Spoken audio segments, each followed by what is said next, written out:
January 6, 2025, Real Madrid did what most fans were afraid of. They sacked Xabi Alonso. Real Madrid have sacked Xabi Alonso with the club second in La Liga, 4 points behind the leaders and champions. A club legend, a manager who just won an invincible season at Leverkusen, and supposedly the chosen one to restore their glory. The reason? A 3-2 loss to Barcelona in the Spanish Super Cup final. One game, one defeat, gone. Alvaro Arbeloa takes charge as an interim manager. But whether he lands the job or someone else comes in, Real Madrid needs to change. Because the club has been stuck in the same cycle for over 20 years. A cycle that destroys every super team they build, no matter how talented. And it all started with one man's obsession, Florentino Perez and his Galacticos project. From 1996 to 2000, Barcelona dominated world football with Ronaldo Nazario and Luis Figo, the best players on the planet at the time. Meanwhile, Real Madrid were on the opposite end of the spectrum. Financially broken, buried in over $500 million in debt, going through one of the worst periods in their history. That crisis led to the arrival of one man who would go on to shape their entire future, Florentino Perez. To win the 2000 election, Perez made one outrageous promise. He would bring Luis Figo from Barcelona to Madrid. Yo soy presidente del Real Madrid, Luis Figo, jugador del Real Madrid. Not just that, he would bring in one star every summer, regardless of cost. At the time, that sounded like pure madness. Stealing Barcelona's best player wasn't just impossible, it would cause outrage. But somehow, Perez pulled it off. And with that single transfer, everything changed. The message was clear, Real Madrid could get anyone. From that moment, they became a magnet for stars. From the original Galacticos of Figo, Zidane, R9, Beckham, to the deadly Cristiano Bale Benzema. The same has come all the way to now, Kylian Mbappe. But beneath the glory lies a curse. The same trend that brought the world's best to Madrid is also the reason why every Galacticos project eventually collapsed. And now, the newest Real Madrid super team is following the exact same script. Contrary to what you might think, the first Galacticos weren't as successful as they looked. Yes, on paper, they were the greatest team of all time. The best players, the best stars, the most marketable team in the world. But football doesn't care about your name. It only cares about what happens on the pitch. After assembling the first Galacticos, Madrid won La Liga in 2001 and in 2002 and 3, and the Champions League in 2001 and 2, with Zidane scoring that iconic final goal. After winning in 2003, they added David Beckham from Manchester United for €35 million, a world-class footballer with massive global marketing potential. Once again, the team looked perfect on paper, but when the ball started rolling, the cracks began to show. The problem was simple. Madrid were building a team of individual attacking brilliance, not collective balance. No chemistry, no structure, just talent scattered across the field with no real spine. Perez was obsessed with attacking flair, but ignored defensive grit. He chased marquee signings but neglected the dirty work in midfield. He froze out Claude Makelele, the best defensive midfielder in the world at the time. Then he sacked Vicente Del Bosque, a coach loved by players right after winning the La Liga in 2003, just because he didn't fit the brand and wouldn't follow orders. What happened next? The team scattered. Hierro, Morientes, McManaman and Makelele all left immediately. Perez hired Carlos Queiroz, fired him after one trophyless season, then cycled through 4 more managers where Madrid went 3 years without a single trophy. The interference caused by Perez's influence became a problem, and his first stint ended resigning in 2006. He had to be involved in everything, including player selection. Steve McManaman later called this the Disneyfication of Real Madrid in his autobiography. In his second presidential spell from 2009 to date, Perez has gone through 10 managers. Pellegrini, Mourinho, Ancelotti, Benitez, Zidane, Lopetegui, Solari, Zidane again, Ancelotti again. And now history has repeated itself with Xabi Alonso. The current Real Madrid super team is following the exact script, and if not addressed, it could spell even bigger doom. To anyone following Real Madrid's history, it won't surprise you that the third edition of the Galacticos is underperforming. They're experiencing the same problems as the first two versions, a tactics versus talent problem. Real Madrid are stacked with quality, flooded with hype, and brimming with experience, but their squad has no balance. You can have Mbappe, Bellingham, Vinicius, Rodrigo, but without the right glue to hold it together, it means nothing. Compare this squad with the one that won the Champions League and La Liga just 2 seasons ago. They're missing the most significant piece, the spine. 2 seasons ago, Madrid had Toni Kroos pulling the strings and Karim Benzema knitting the attack together. But after Kroos retired, instead of signing a deep-line creator, they spent big on yet another left-wing forward, Mbappe. Now, the front three is overloaded with players who want to play from the same zone. Mbappe, Vinicius, Rodrigo, all natural left-wingers. Mbappe and Vinny want to be Ronaldo, when one of them actually needs to be Benzema. Their front three is literally 3 left-wingers with no balance. Is it Alonso's fault? Because for the Galacticos project to work, Perez needs his stars to play. And it doesn't matter that someone like Gonzalo Garcia, a shining light every time he plays, would provide balance. Perez dictates that big names must feature. There's no clear striker, no traditional 10, no creating from deep, no glue to tie midfield to attack. They didn't replace Kroos, they didn't replace Benzema's footballing IQ. Up front, the imbalance works its way down to the midfield. You can pump a long ball to Mbappe and rely on his individual brilliance, but football isn't always Route 1. Any coach would kill to have Madrid's midfield, but only if allowed to do his thing. Tchouaméni and Camavinga are workhorses, not architects. Valverde is an engine. Bellingham, as brilliant as he is not a natural conductor. These are in problem profiles, but when it comes to what actually makes Madrid tick, the deep line creator, none of them fit. The only person worthy of that role, Arda Güler, isn't even given the time to thrive. For Xabi, there was clarity about how to use the players to fit his system, a tactic that depends heavily on creative players like Güler, who is exactly what Florian Wirtz was to his Leverkusen team. At Leverkusen, Xabi built his entire system around Wirtz's ability to drop deep, collect the ball, and orchestrate the attack.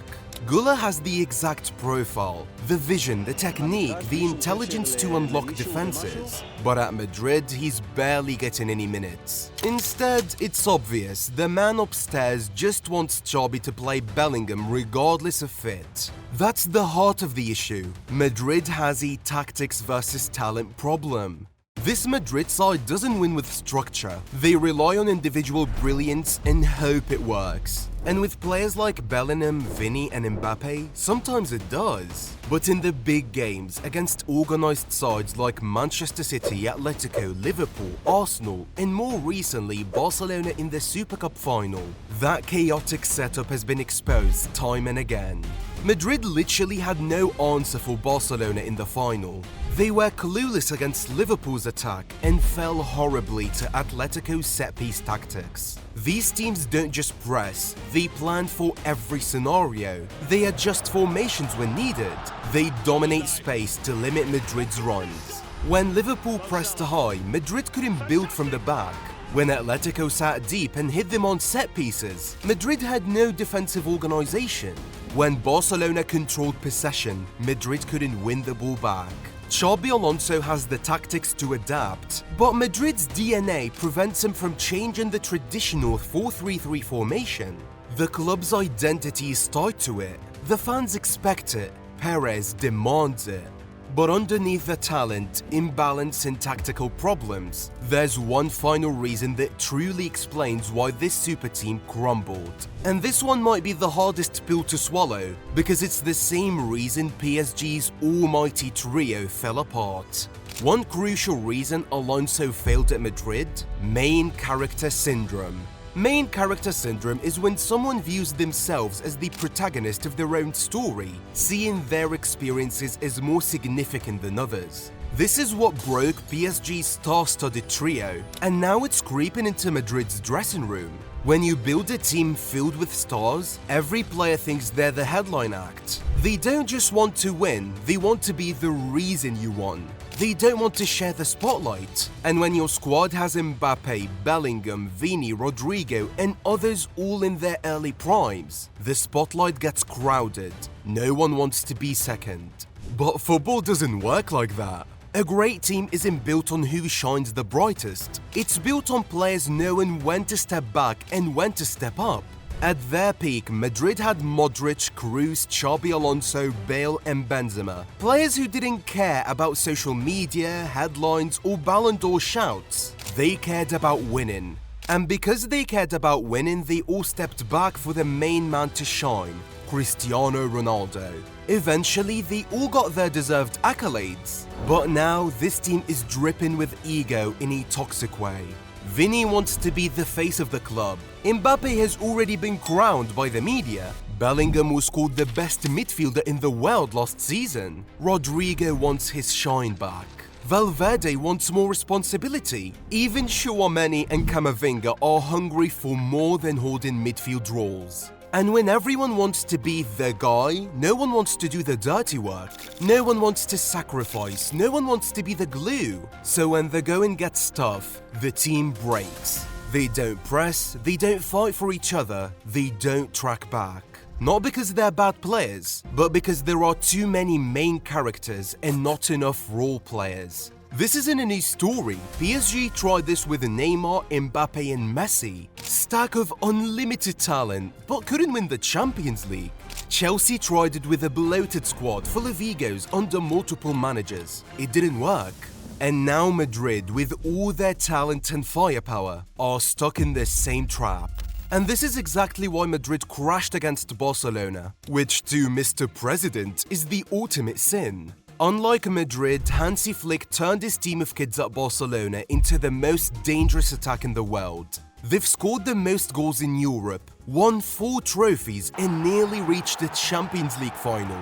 The difference? Flick has young, hungry players who aren't worried about individual accolades yet. They play for the badge, for each other, and for the system. Unfortunately, Madrid's team needs special nurturing. They need someone they truly respect, like Zidane or Ancelotti. Someone who understands the club and can tactically manage those egos into a winning formula. Thierry Henry subtly explained Xabi's problem. Xabi Alonso is coaching a bit too much for some people and not managing enough. I don't personally agree with it, but that's the way it is. You know, like I can repeat again, Gareth Bale was sitting there and was telling us that at Madrid, what you need to do is to manage. Even Gareth Bale himself verified it. It's not the same as managing Bayer Leverkusen. You have to manage egos, players, all that kinds of stuff. It's harsh, but it's the truth. But it's not all bleak. Perhaps Xabi could have lasted longer if he had avoided one thing. Bad form can be forgiven, injuries can be explained away, even trophyless seasons can sometimes be survived. But at Real Madrid, there's one sin that has never been tolerated: losing an El Clasico Cup final. Call it superstition, call it ego, but under Florentino Perez, this rule has remained untouched. Since 2001, multiple Real Madrid managers haven't been dismissed because the team was bad. They were dismissed because they crossed a psychological line Madrid refuses to forgive. It all started in 2003 and 4 with Carlos Queiroz, then Juan de Ramos in 2008 and 9. Both lost the Spanish Super Cup and were let go immediately. But the clearest example came in 2010. Jose Mourinho was hired specifically to beat Barcelona. Instead, he suffered one of the most humiliating defeats in Real Madrid's history. 5-0, La Manita. 5 fingers, 5 goals. Barcelona fans still hold up their hand to remind Madrid of that night. Mourinho survived longer than most. He won trophies, he fought back. But the damage was permanent. That night changed the hierarchy. It showed that Barcelona were still superior, still in control, and in Madrid, once authority is questioned, the clock starts ticking. The pattern didn't stop there. Julen Lopetegui didn't even make it through a full season. Poor results plus Clasico humiliation equals dismissal. Carlo Ancelotti, despite his success, fell into the same trap. Losing 4 times to Barcelona in a single season stripped away any goodwill he had with Perez. And now history repeated itself. Xabi Alonso, after losing the Spanish Super Cup to Barcelona, was gone. Officially, it was mutual consent. Unofficially, everyone understood. At Real Madrid, losing to Barcelona, especially in the final, isn't just a defeat, it's a verdict. And that tells us something deeper. This isn't about individual coaches. It's about an institution that values supremacy over process, optics over patience, and symbolism over stability. The Spanish Super Cup should be a warm-up trophy, a nice to have.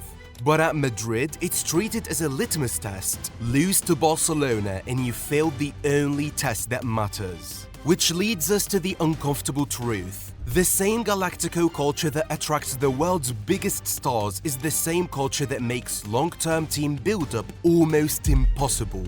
You can't build a dynasty when your manager gets fired after one bad result. You can't develop tactics when your president dictates the lineup.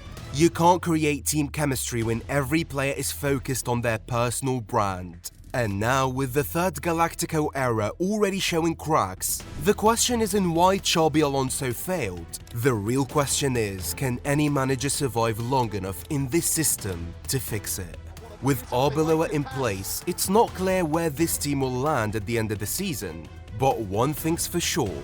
The next manager who signs up for this needs to know how this Real Madrid club works.